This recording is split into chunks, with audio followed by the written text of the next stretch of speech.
রাম মন্দিরের লোকেশনটা আপনাদেরকে ভালো করে দিয়ে দিই। সামনেই দেখতে পাচ্ছেন সোনার বাংলা হোটেল, আর সোনার বাংলার পাশেই হচ্ছে রাম মন্দির। ওই যে সামনেই দেখা যাচ্ছে, দেখুন এই যে সামনে রাস্তাটা আছে, এই রাস্তা দিয়ে কিন্তু আপনাদেরকে যেতে হবে। পুরীতে এলে কিন্তু এই নতুন মন্দিরটা অবশ্যই দর্শন করবেন। আচ্ছা, এই মন্দিরটা দর্শন করার জন্য কিন্তু আপনাদেরকে এখানে টিকিট কাটতে হবে। এই যে এটাই হচ্ছে টিকিট কাউন্টার। আর আমরা যেহেতু তিনজন আছি, তিনটে টিকিট কেটে নিয়েছি। আর টিকিট মূল্য হচ্ছে 50 টাকা পার পার্সন। তাহলে চলুন মন্দিরের ভিতরে গিয়ে মন্দিরটা ভালো করে ঘুরে দেখে নিই। যে এটা হচ্ছে সোনার বাংলা হোটেল। সোনার বাংলা হোটেলের ঠিক পাশেই হচ্ছে নবনির্মিত রাম মন্দির। খুব সুন্দর লাগছে কিন্তু। আর যেহেতু আজকে আকাশটা একটু মেঘলা হয়ে আছে, ওই জন্য অন্ধকার হয়ে আছে। এখান থেকে আপনাদেরকে ভিতরে যেতে হবে। এই যে এন্ট্রি সামনে লেখাই আছে। মানে যে রাম মন্দিরটা আমরা অরিজিনাল যে রাম মন্দির, তারই আদলে কিন্তু এই রাম মন্দিরটা নির্মাণ করা হয়েছে। মন্দিরের সামনেই কতগুলো হাতিকে এখানে বসানো হয়েছে, দেখতে কিন্তু খুবই সুন্দর লাগছে।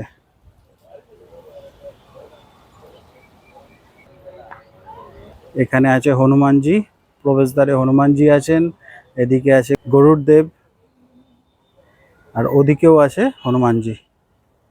পুরীতে কিন্তু এই মন্দিরটা নতুন নির্মাণ করা হয়েছে, অনেকেই কিন্তু জানেন না। পুরীতে যারা যারা ঘুরতে আসবেন, এই মন্দিরটা কিন্তু অবশ্যই দর্শন করবেন। মন্দিরের ভিতরের অংশটা আপনারা দেখুন একবার, কি সুন্দর লাগছে।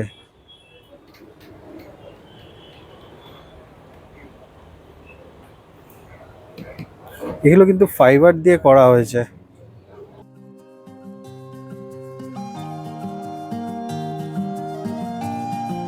মন্দিরের কারুকার্য এতটাই নিখুঁত, যা নিজে চোখে না দেখলে বোঝা সত্যিই কঠিন।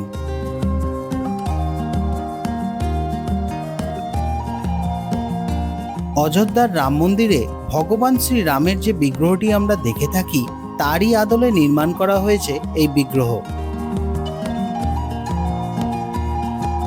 ভিডিওটি যদি আপনাদের ভালো লেগে থাকে, চ্যানেলটি সাবস্ক্রাইব করে নেবেন। তার সাথে এই সুন্দর মন্দিরটি নিয়ে আপনার কি মতামত তার নিচে কমেন্ট করে অবশ্যই জানাবেন। সামনেই বিরাজ করছেন ভগবান শ্রীরাম, ঠিক তার বিপরীত দিকে আছেন ওনার পরম ভক্ত হনুমানজি।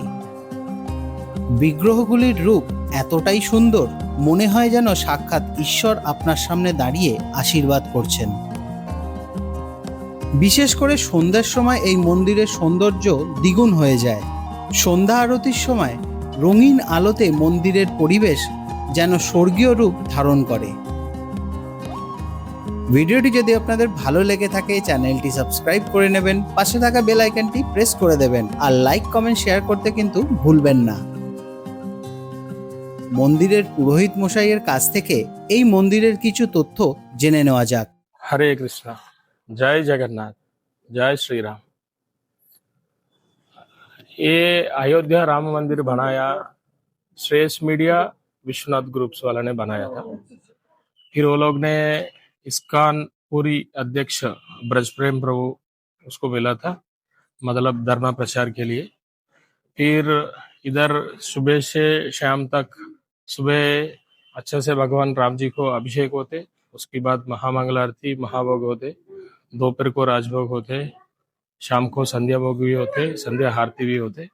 उसके बाद मेन उद्देश्य है सभी लोग अयोध्या तक नहीं जा पाएगा, इसलिए ये अयोध्या राम मंदिर ने श्रेयस मीडिया वाला बनाया। बनने के बाद इसको इस्कॉन वाला ने इसको मेंटेन कर रहे, ये मेंटेन कर रहे। हमारा तरफ से हमारा उद्देश्य भी क्या, राम जी का नाम प्रचार करना और हमारा जगन्नाथ जी का महत्व सबको प्रचार करना है। उसके उद्देश्य में हम इधर तीन चीज मेनली हम फोकस करते हैं। एक है राम जी का दर्शन होने वाले को आशीर्वाद और प्रसाद देते।